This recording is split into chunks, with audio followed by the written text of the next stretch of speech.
Hi and welcome to my channel. I'm Simon and today I am back with my March reading wrap-up. So the 15 books that I read in March, 5 of which I won't be able to tell you masses about, but I will still let you know about. That'll all make sense a little bit later.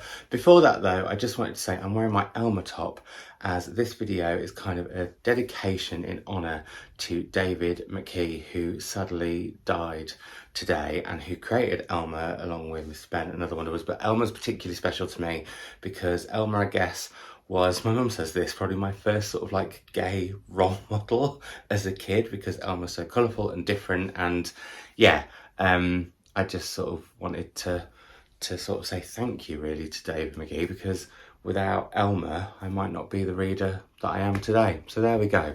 Anyway, that aside, and also shows that I'm recording on the day that this video goes live. In fact, I'm recording on the evening this video goes live. I am not doing very well in following the advice of the wonderful Lena Norms, which is to always have a spare video or two in your pocket. So I've got 3 days off now, so hopefully I'll get some recording then. That said, I also need to be recording for while I'm away in a couple of weeks.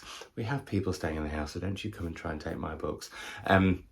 But if there's any videos you would particularly like me to record over the next couple of weeks, please do let me know in the comments down below and I'll see what I can do. I'd like to do some stuff around 2040. I might do a holiday TBR, but also just anything else that I've not done for a while that you might fancy seeing. Let me know all of that. Thank you very much. Right, let's crack on with the books because we've got 15 to get through. So, first up in March, for an event that I was hosting with the fabulous Patrick Gale, I read his latest book, Mother's Boy, which is all about Charles Causley, who we meet as a very young boy when he's kind of obsessed by this blue bottle that his father's carrying, and it turns out that his father is very ill and has become very ill from the war. And the book follows from pretty much his father's death onwards as we get to know Charles and his mother and their quite claustrophobic relationship. And we follow Charles as kind of transcends into becoming a man, also looks at his sexuality. He goes off to be part of the war effort in World War II. And I don't normally like books set around wars. I did really enjoy this. I've been a fan of Patrick Gale's for a while. I have to say, A Place Called Winter is his one to beat for me, because I just think that is so brilliant. And at the event he did say that there was going to be a sequel to that coming.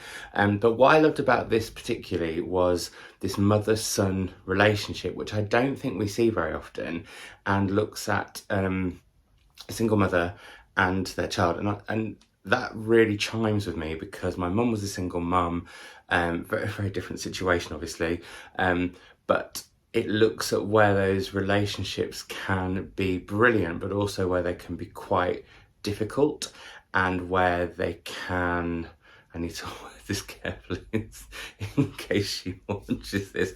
It looks at how that relationship can be stretched to straining points and almost breaking points. And yeah, I think it's a really, I feel like we read a lot about fathers and sons and mothers and daughters, and actually sometimes fathers and daughters I think quite a bit, but not really mother and sons, and I really enjoyed that for it. I also loved the depiction of Cornwall. I love finding out more about this poet who I'd never heard of before, and I'm definitely going to read more of. And I was just completely lost in the world. And I think the other thing that I really enjoyed was the stories of the women in between the wars, of all different walks of life. And I think Patrick sort of purposefully looks at what they go through, as well as this young boy coming to terms with his sexuality. And there's some wrong-uns in store for him, but I shall say no more about that because I think you all should read it. I do think this is a deceptively gentle book in some ways, but it does pack wallops where it needs to. And that was something that did remind me actually of A Place Called Winter. But I think that has darker moments, and you know me, if you've been following me for any length of time, I like a dark book. And this one is not dark, but it is, what's the word I want to use? There's almost like a melancholy tone to it in some ways. Anyway, yeah, that's my thoughts on Mother's Boy by Patrick Gale. Then I read this short, sharp gem of a short story. This is Madeline Miller's Galatea, which is based on the Pygmalion myth. I thought this was utterly phenomenal. It's told through the voice of Galatea, who is a woman designed from stone by this amazing stonemason and, well, marble sculptor, sorry, it says on the back, so I just double checked. But what I loved, speaking of my love for dark stories, is how dark this gets at the end. I thought the ending, and I'm not going to spoil it in any way, shape or form, was absolutely superb. And just the way we got to that point, and this, the narration of Galatea is just so almost, I want to say stony, but like cool, and yet it's this cool, calm rage. And I just thought it was utterly brilliant. Like, it's so short, but definitely one of my books of the year. So there we go. If Madeline Miller wanted to, I know that she's working on the Persephone myth, I think, at the moment, but if she was to do like a short story collection of some of the myths, I would be absolutely down for that, because this was phenomenal. Then I read Stone Fruit by Lee Lai, which was kindly gifted to me by Sharon Weekly as one of the presents of my birthday wish list, which is still linked down below and will be until the 24th of April, a month after my birthday. And I'd seen this on the Stella Prize long list. I think it's been shortlisted now in Australia, which is a prize for any work of literature by a woman. And this graphic novel tells the story of Bron and Ray and their relationship, which is going through a sort of difficult time, for reasons that we discover. And it's done in these kind of mute blues, but it's also about the relationship they have with Ray's niece, Nessie, and I'm going to show you, it's brilliant. When they're together, they kind of become these crazy monsters, and I loved that about it. I don't know if you can see the artwork, but there's just this brilliant, like, monstrous edge to it, and it shows the world of make-believe they live in, but at the same time, reality is really hitting them both, because both of them, both Ray and Bron, are going through difficult times with their families in various different ways because of their sexuality. And as it goes on, it gives you a real insight into, I don't want to spoil it, because actually I went into it not knowing certain things about these characters, and I think it's probably best that you don't. But yeah, I just thought this was absolutely fab, and I got completely lost in it. And I also looked at, again, found family is something that I really love reading about. It gives me hope, because sometimes hope can feel a little bit lacking when you're looking at what's going on in Florida, for example. But this, and in the UK actually right now, thinking about it. But yeah, I thought this had real hope to it, but it was also not afraid of being quite dark and looking at things very frankly and honestly. And yeah, I would very much recommend. Then we have a book that I would never normally in a million years have picked up if it wasn't for the fact that I was asked to do a last minute event with the, I'm going to say, authors. And it was an event that I had like 48 hours to read the book in. It's Dog Days, A Year with Olive and Mabel by Andrew Cotter. And Olive and Mabel became internet sensations during the first lockdown and on through the pandemic because of their videos. There's one where they're doing Zoom. There's one where Andrew's like a sports commentator, like commenting on who's going to eat their food first. And it's just really good fun. If you need a laugh and a bit of cheer, head to those videos if you haven't already, although I'm sure lots of you will have, because I know I have lots of fellow dog lovers. I might not own a dog, but I am a huge dog lover, and to get to do an event on stage with Andrew and 2 dogs was a treat. I was not going to like turn up. I was not going to turn down, and so I didn't.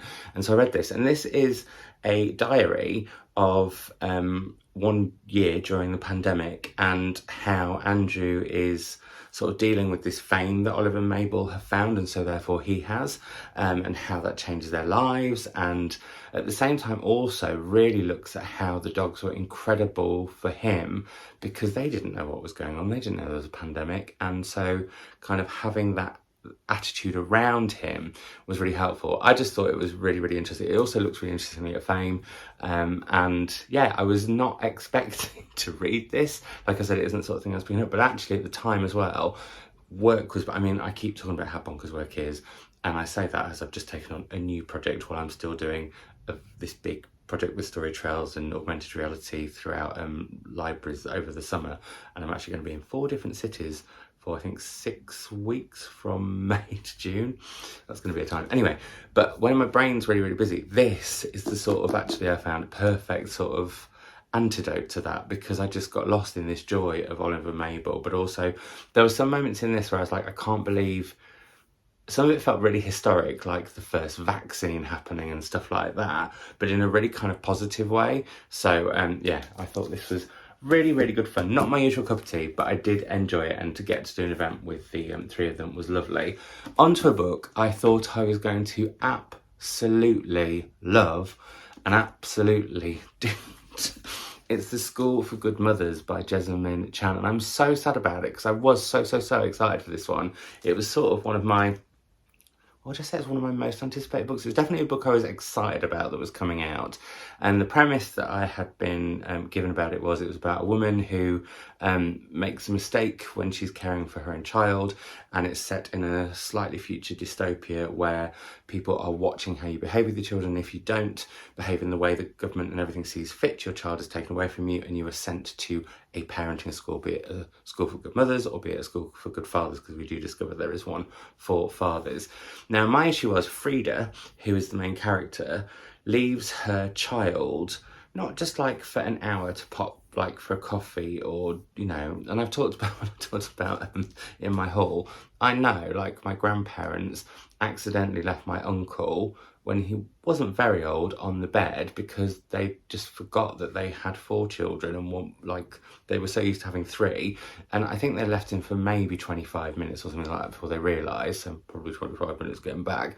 But this is a woman who leaves her child for literally like a day. She goes out for a coffee, then she pops to work, then she ends up staying at work. And so from the off I was like, well, that isn't great parenting, really.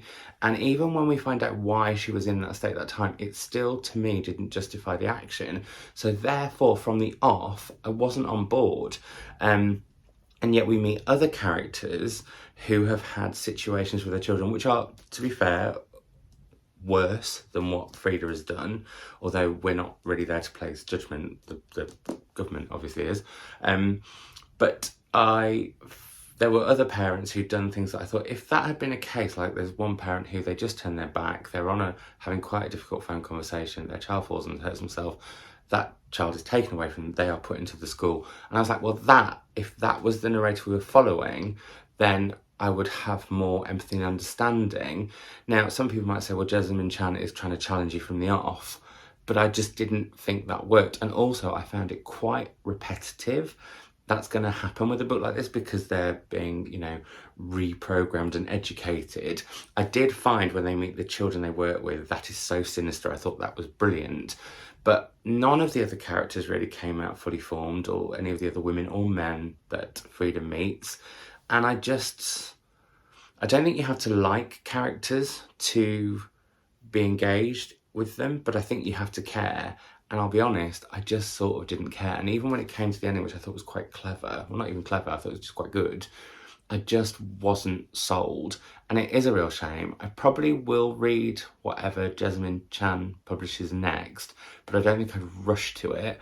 And yeah, it's just a disappointing thing because I think there are moments where I thought she can really write, but I also felt a bit like, if you've seen, I guess for me it felt a little bit like The Handmaid's Tale meets Orange is the New Black, but because I've read and seen both of those, it didn't feel like anything new either for me. So there we go, that's my thoughts on that. It's got, you know, I should also say, sorry, I forgot to say this, I was doing it as a buddy read with a wonderful Ewan of Hardback Hypebeast, so I'll link below, who's got a fab new channel that I love.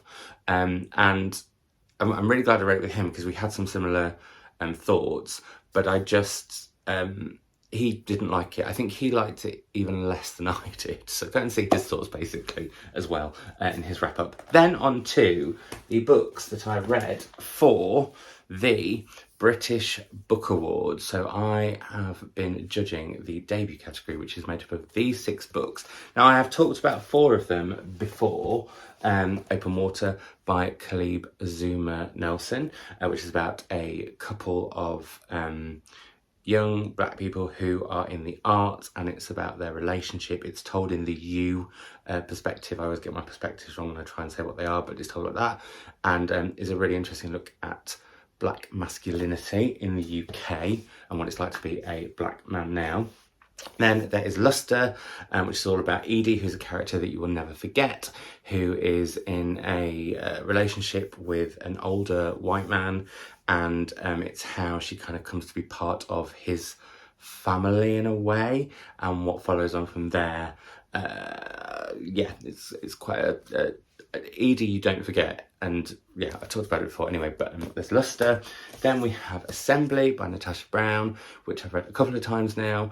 I think this was my third read of this, and I think actually with Open Water it might have been my third as well, which is about a young black woman in the UK who has had some quite shocking news, but it's also about her working for blue chip companies and the microaggressions plus the outright racism she suffers through that, and yet is sent out to be kind of like, if you're black too, you can get to my position as well, and also how she is dealing with a relationship with a man who is white and is from quite a privileged background, and she's going to do at his family's. Then we have Mrs. Death by Selena Godin, which is all about death as a middle-aged working class black woman, and how death wants to tell death's story, and she ends up doing it to a young man called Wolf, and yeah, it's poetic and brilliant and wonderful. And then the two that I haven't talked about, but I'm going to do it in that sort of bite-sized bit because we have made our decision, but it's not announced until later in May, I think mid-May. I'm hoping to be at the bash. But the two that I hadn't talked about previously on this channel because I hadn't got to them before are She Who Became the Sun by Shelley Parker Chan, which is a reimagining of the Ming Dynasty as if the emperor was actually a girl and the survivor of two siblings. And so, yeah, Shelley Parker Chan retells this story, and it's a part of history that I knew very little about, and I love books that give me insight into history that I have not read about before. So that's this book, and then the other one is the final one from this selection of five more books I'm going to talk about. It's How to Kill Your Family by Bella Mackie, and this is about Grace Bernard, who is in prison for murder, only she's in prison for a murder she didn't commit, but she did commit some others. The title might give away who, and we kind of follow along with her. And I'm actually, and this was booked before I had these books, I knew these books were going to be the shortlist for, because we've read the shortlist and then turned it down to one winner. Turned it down, that sounds awful. We've picked a winner from 6 amazing books, which is the case. I'm not going to say who that is, but before all of that, I was booked to do an event in Liverpool with Bella on Tuesday, which I'll link down below, and I'm really looking forward to talking to her about this book. So there we are, those 5 all fantastic books, and yeah, the winner will be announced in May. So there we go. On to yeah, the final four books that I read in March. So I like to read a thriller on a plane. I don't like flying. It's just the whole thing. I don't mind taking off weirdly. I find that it's a bit like roller coastery and just a bit of a thrill. But it's the bit in the middle, because I also really, really like landing, but the bit in the middle I get bored, but also I start to just overthink the fact that I'm in a tin can however many thousand feet above the ground, going at a ridiculous amount of speed, and it wigs me out. So anyway, I like to have a thriller that I read, and for my 40th, we went to Sal in Cape Verde off the coast of Africa, and it was a 5.5-hour flight. So I headed to Exit by Belinda Bauer, who is an author whose thrillers I have read and really, really loved.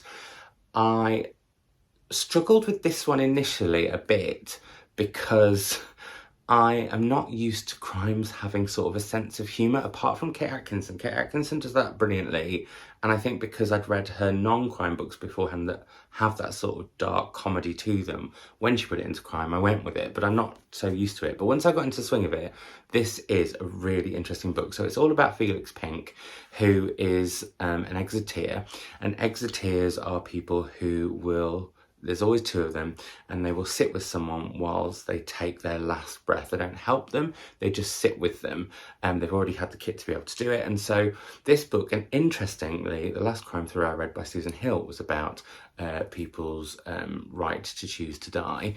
This book is very much about that. However, after one particular exit that Felix and a new exeter are witness to, as he leaves the room and walks past another, they realise that the person who wanted to die is in another room and the wrong person has died. And so then Felix is on the run. And what I didn't mention is Felix is in his 70s. And what I thought was really brilliant about this book was, whilst I didn't feel Felix was necessarily drawn as well as I might have liked, I felt like every character in this book kind of was a bit 2D and served the purpose of the story, which I know is the whole point of a character, but you shouldn't see that. And actually, I think there were too many characters because we ended up finding out more about the family who lived in the house that Felix went to where the wrong person died.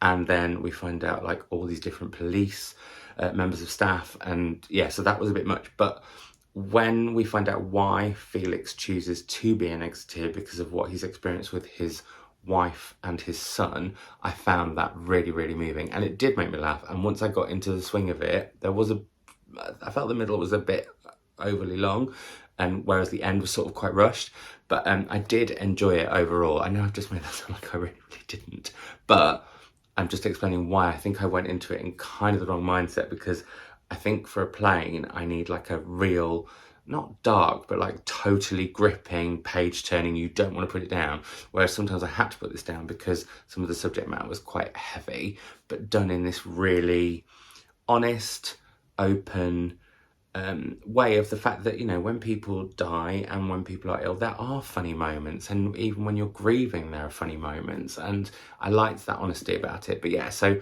that's my thoughts on Exit. I do want to go back though and head to more of Belinda's books that I've not read, because I really love Snap, I really love Blacklands, and I think Dark Side, and I think Rubbernecker. But yeah, I would like to head back to more because I did enjoy it. I will say, bookshop stickers, I don't know if you can see that, it's really wound me up when you can't even see it, but we sort of can. Just around the Erin Kelly. Why do they do that? Why? And then, that was the last book of my 30s, which is quite interesting because it was an exit. Although I did actually take one book from my 30s into my 40s, which is kind of great because in years gone by, just taking one book from one year to another would have driven me insane. So the fact that I was like, okay, yeah, that's fine, is a good sign. And I think it shows that I'm going to hopefully be a bit more whimmish and less, I don't know what the term is, but less with my reading. So anyway, the first book of my 40s though was an absolute treat, and if it hadn't been, I would have been furious, and it would have really, really ruined probably my whole decade, frankly, because that is something that I'm still very superstitious about. But the first book that I read was by an author who has now become one of my absolute favourites, and that is Kweki Emeze, and this is their romance novel, You Made a Fool of Death with Your Beauty. And what I think I'm finding even more exciting about Emeze as a writer is that they write over such a, well, each book has been a different genre. I guess actually Pet and Bitter are part of a YA series. I haven't got their poetry collection yet, but I have ordered it. I'm very, very excited for it. But yeah, I loved all of their novels and their memoir, and I think at some point I might do a whole video on them. Anyway, what's this about? This is about Faye, who after the death of her husband a few years ago, has this moment on a rooftop at a party. A very steamy, sexy encounter follows with a man called Milan. However, things get more complicated when she meets some of Milan's friends, and there is an even bigger tension with one of his friends, Nasir. But then, when the story goes on, someone else even more unexpected comes with this sexual tension. And I just loved the way that atmosphere and brooding tension was written. Faye has a best friend called Joy, who is this, I mean, she is what her namesake is. She's just joyous, and this whole book has joy within it, whilst also being very much about dying and grief, but also celebrating life and remembering that you may have lost someone, but you've never lost the essence of them. That's making me want to cry, because that's sort of what this book does, in terms of just remind you that the love of people never goes away. They may sadly go away, but the love from them never does. And it's also got some of the most filthy food porn I have ever read. Like, this book just made me so hungry and just made my mouth water loads. And I just thought it was brilliant. It's kind of got an island adventure to it, and I was on an island, and yeah, I just thought it was a sumptuous, that is the word, a juicy peach of a book, as Marique Hardy might say. I was talking about her earlier. I miss the first Thursday book club so much, and just Marique being, I don't know, Marique content. I need more of it. Anyway, I certainly need a lot more Emeze content in my life, and I can't wait for whatever they choose to write next, because yeah, I just thought this was great. And I also thought that, even though I've not read that much romance, I read a few last year and the year before, and this plays with the tropes and sort of, not rules exactly, but you know what I mean, of romance, but then also provides something quite fresh and different. Bisexuality is a big thing in this book, which I loved, but as is, sort of even more importantly, that you fall in love with someone's spirit. Gender doesn't necessarily matter. In fact, no, gender doesn't matter. Not necessarily. There's nothing necessarily. Oh, I can't say that word. There's nothing necessarily about it. And I loved that about it. So yeah, I thought that was phenomenal. And then penultimately, but the last actual book, no, that isn't the last book, the second book I read in my 40s, I think that's what I was trying to think of, was Limbic by Peter Scalpello, which is a poetry collection I've been really looking forward to, and I had mixed results with it, if I'm 100% honest, which I always will be.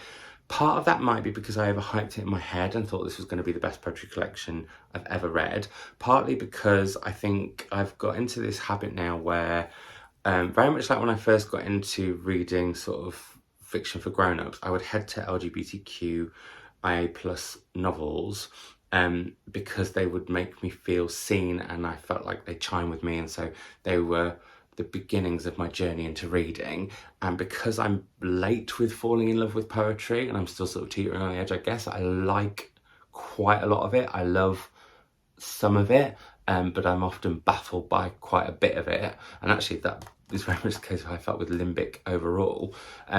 But I tend to head to queer poetry because it gives me that chime. Now, that's not to say that because some of the stuff in here I haven't experienced, like chemsex, for example. I think with great writing you can sort of experience that, be it poetry, be it prose, whatever. But there were just certain bits where I felt lost.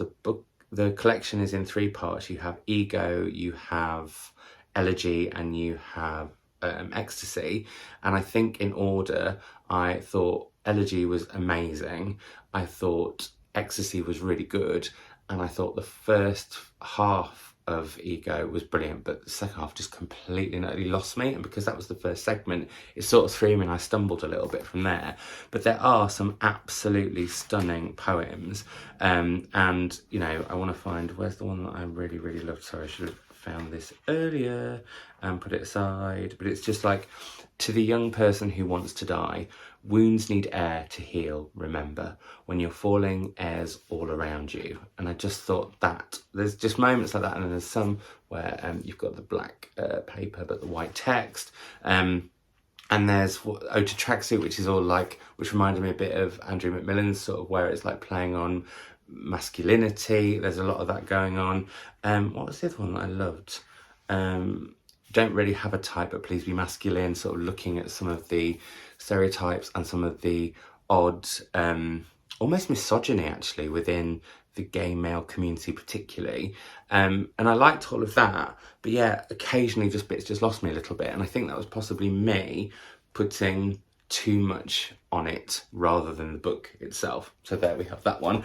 And then lastly, the book that I started in my 30s and took into my 40s was Flamingo by Rachel Elliott, which is on the Women's Prize long list. Now, I am behind with my Women's Prize long list reading. I blame that on birthdays, holidays and new jobs, but I'm trying to get to them because me and Mum are going to do our video where we sort of pick which books we would put on our shortlist or not. I shouldn't have had Fizzy Pop before I filmed. What was I playing at?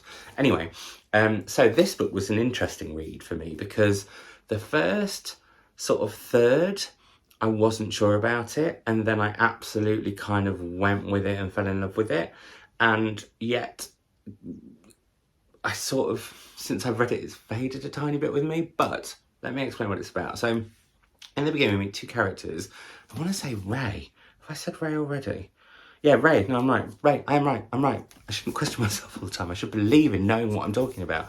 But we have Ray and we have Daniel, who, as we as readers don't know at the beginning, but you know very soon, so I'm not giving too much away, knew each other as children. And Ray is sort of accidentally doing really, really well, and yet is quite lonely and isolated from everything. And then we have Daniel, who was doing really, really well, but has ended up lonely and isolated. I've just seen how those two bits chimed with each other. That's taken me all this time. But we meet Daniel, who is lonely and isolated and who is homeless after a mental breakdown. And he starts to think that the person, no, he doesn't start to think, he feels that the person who can help him is actually Ray's mum, who he used to live next door to with his mum, who was a young single mum in the 80s, which chimed with me because, as I said earlier, I grew up in the 80s with a single mum, and although this is very different in this case because my mum didn't have a sort of lesbian relationship with the neighbours that I'm aware of. I'll have to ask her when I next see her. But anyway, it looks at that, as I've just said, which I don't think that's kind of in the blurb. And I loved when we went back in time. I wasn't that fussed about Ray in the present day at all. Daniel I was more intrigued by, and then that intrigue kind of led into me really, really falling in love with it, because also when we go back in time, it's like Rachel Elliott's writing just went up a gear, like massively. And I would say, and have said, that it is quite Ali Smithian, because the way that she plays with language and phrases and the power of words and the joy of words, but also how tricksy words can be, is just utterly delicious to read. I just felt like sometimes the story didn't quite match to where the writing was at, if that makes sense. But I did really, really enjoy it. I remembered that I had read, which is interesting again, because I said this faded for me a little bit. I read, is it Listening Through a Megaphone? That was a previous novel that was on for the Whispers Through a Megaphone. Listening Through a Megaphone. Honestly, Simon, have a word with yourself. I am. I'd read that because it was on the Women's Prize long list years ago and had forgotten about it. But then when I started to think about it, I remembered it very fondly. So I would quite like to go back to her previous one, which I think is Do Not Feed the Bear, it says just here. Yeah, if you like Sarah Winman, Joanna Cannon, I would say this is kind of for you. Don't necessarily let the cover put you off or make you think it's a certain book, because like I said, I think this is going to sound like a backhanded compliment. I think Sarah Winman and Joanna Cannon do it much better, but this is sort of in that ilk. And I feel like maybe the next Rachel Elliott book could be like, Ugh. So yeah, that was all meant to be complimentary, but I know it probably didn't quite sound it, but whoops. Anyway, there we go. That is it for me in this video. And if you're wondering what this is, it is a new ring that Chris got me for my birthday, and it only arrived this very day, and I'm absolutely in love with it. It is recycled gold with recycled offcuts of emerald, and I just think that's gorgeous. Anyway, that's not spawn or anything, it was just a present, but I was just wondering in case you'd spotted it. Bling, bling, bling. It's a little bit big. That's it for me for today. I will be back on Sunday with my Women's Prize How Many Books from the Long List Can I Read in a Week video. And also you can find out what has happened in terms of some decorating going on in the house, if that's your kind of thing. I am and ahhing about a second channel at the moment, which might be sort of more travel-y, homey, favourite-y, lifey things. Would that be too much? I don't know. Before anyone says, oh, Simon, don't give yourself anything extra, it's just something that actually I would quite fancy doing, because when I was away, I was thinking it'd be quite good to sort of separate the two. Oh, and if any of you are wondering, because the shortlist for the the shortlist for the Booker International has been announced today, I have done a video of my thoughts on that, which should be in the Sky Arts Book Club Facebook group, link down below, where I present my own Sky Arts Book Club extra every week. So if you're not part of that group, head down, because that'll be appearing soon. But I am going to read the shortlist-ish, and I will talk about that in the vlog. In fact, I have talked about that in the vlog already, but I haven't edited it yet, and it hasn't gone live yet. It's live on Sunday. Stop going on now, Simon. Calm down. You need to go and feed Foster, the cat from over the road. So that's what I'm going to do. I'll speak to you all soon. Bye.